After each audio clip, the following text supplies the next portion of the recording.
Assalamualaikum warahmatullahi wabarakatuh. Apa kabar anak-anak?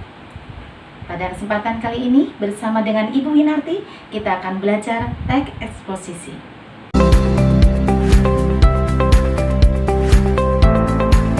Kita mulai dari pengertian teks eksposisi.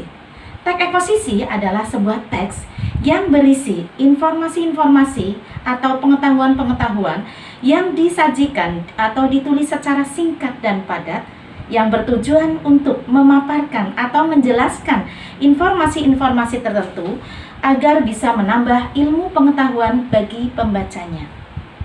Selanjutnya kita harus mengetahui ciri-ciri teks eksposisi. 1. Menjelaskan informasi-informasi pengetahuan. 2. Gaya informasinya persuasif atau mengajak. 3.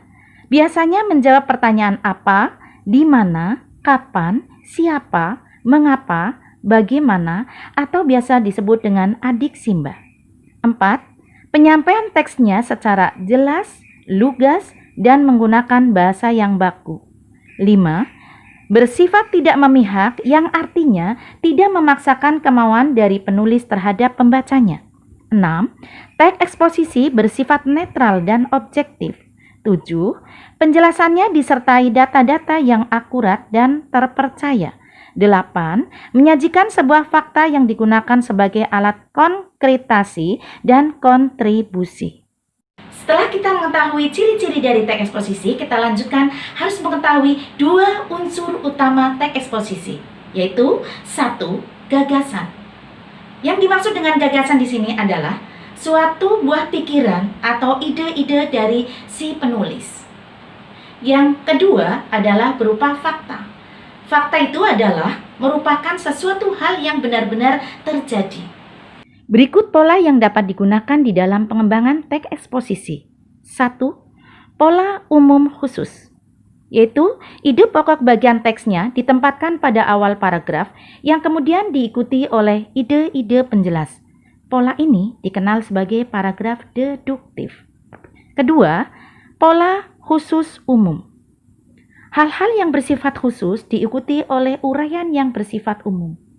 Bagian akhir dalam teks ini berfungsi sebagai simpulan dari pendapat-pendapat yang dikemukakan sebelumnya. 3. Pola ilustrasi. Sebuah gagasan yang terlalu umum memerlukan ilustrasi-ilustrasi konkret. Ilustrasi tersebut berfungsi untuk membuktikan suatu pendapat. Pengalaman pribadi merupakan bahan ilustrasi yang paling efektif dalam meyakinkan kebenaran suatu gagasan. 4. Pola perbandingan. Untuk meyakinkan suatu pendapat, kita dapat melakukan suatu perbandingan. Benda-benda, keadaan, atau yang lain ditentukan perbedaan atau kesamaannya berdasarkan aspek tertentu. Dengan cara demikian, keyakinan pembaca atas gagasan yang kita sampaikan akan lebih kuat.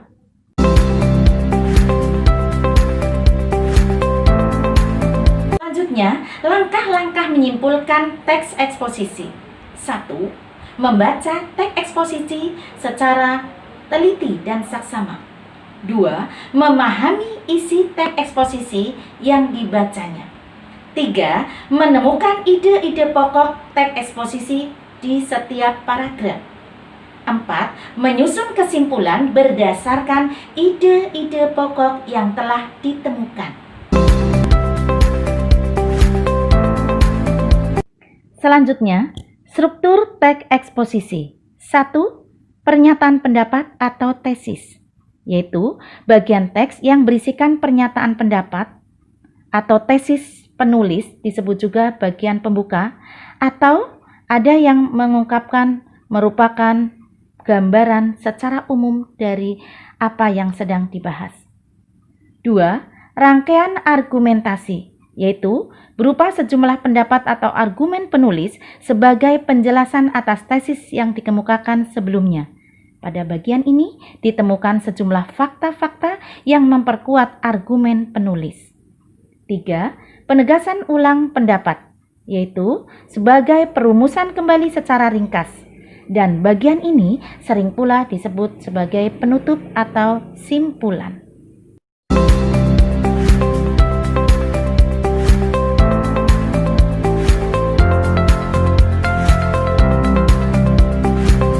Unsur-unsur kebahasaan teks eksposisi.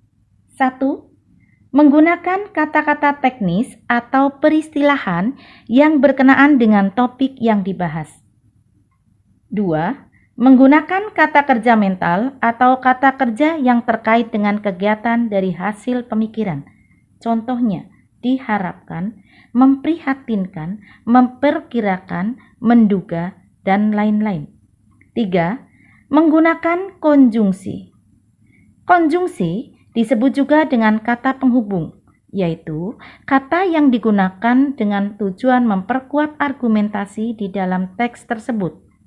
Konjungsi terbagi menjadi beberapa jenis, yaitu konjungsi temporal.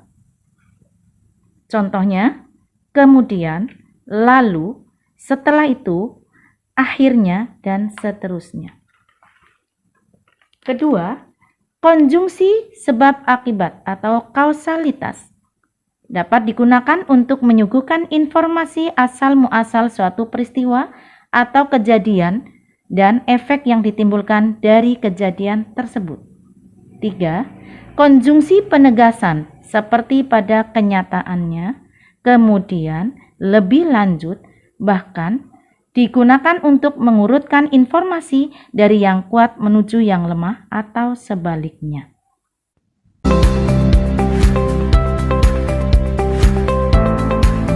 Empat, kata leksikal.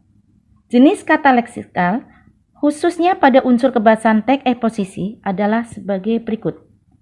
Nomina, verba, adjektif, adverbia. 5. Teks eksposisi lebih sering menggunakan kata-kata yang mengandung makna denotasi, yaitu kata-kata yang mengandung arti yang sebenarnya.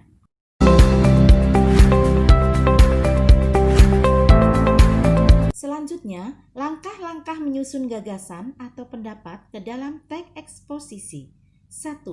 Menentukan tema yang akan disajikan. 2. Membaca berbagai sumber yang terkait dengan tema. 3. Menentukan tujuan. 4. Memilih data yang sesuai dengan tema. 5. Menyusun kerangka karangan. 6. Mengembangkan kerangka karangan yang telah disusun menjadi sebuah teks eksposisi. Demikianlah tadi materi yang kita pelajari. Semoga kalian bisa memahaminya dan sampai jumpa di video yang berikutnya. Wassalamualaikum warahmatullahi wabarakatuh.